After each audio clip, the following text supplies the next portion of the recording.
First camera முன்னாடி என்ன படத்தில் நடிச்சிங்க? நானே வருவேன். செல்வராகவன் சார். எப்படி இருந்துச்சு அந்த எக்ஸ்பீரியன்ஸ்? நீ சொல்லு. அது பெருசாக இல்லை, நான் ஒரு எப்படி சொல்கிறது, புதுசாக இருந்துச்சு. அவங்க சொல்லி கொடுக்குறது எல்லாத்தையும் அப்படியே செஞ்சோம், அது அப்படியே போயிடுச்சு. இது பயமா இருந்துச்சு. ஆனால் ஃபர்ஸ்ட் பயமா இருந்துச்சு. ஃபர்ஸ்ட் அவர் முன்னாடி நிற்கும் போது பயமா இருந்துச்சு. அப்புறம் அவர் ஜாலியாக பேச ஆரம்பித்தோடனே ஷூட் மாதிரியே இல்லை, அது ஃபன்னாக போயிடுச்சு அப்படியே. தனுஷாரோட இன்ட்ராக்ஷன் இருந்திருக்கா? இன்ட்ராக்ஷன் இருந்துச்சுண்ணா. ஒரு ஷார்ட் முடித்தோடனே வந்தார், இந்த மாதிரி என்னென்ன ஹாபீஸ்லாம் இருக்குது அப்படின்னு கேட்டார். மூவிஸ் பார்ப்பேன் நிறையா அப்படின்னு சொல்லிட்டு கொஞ்ச நேரம் பேசிட்டு அப்புறம் வேறு ஷூட் போயிட்டாரு. நாங்கள் எங்கள் ஷூட் கண்டினியூ பண்ணோம். நீ பேசுனியா?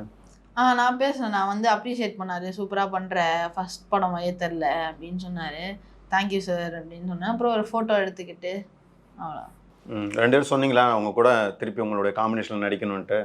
நான் சொன்னேன் சார், இந்த வாட்டி எதுவும் கிடைக்கல, ஆனால் நெக்ஸ்ட் வாட்டி உங்களை கண்டிப்பாக பார்ப்பேன் சார், உங்க கூட இருப்பேன் சார் அப்படின்னு.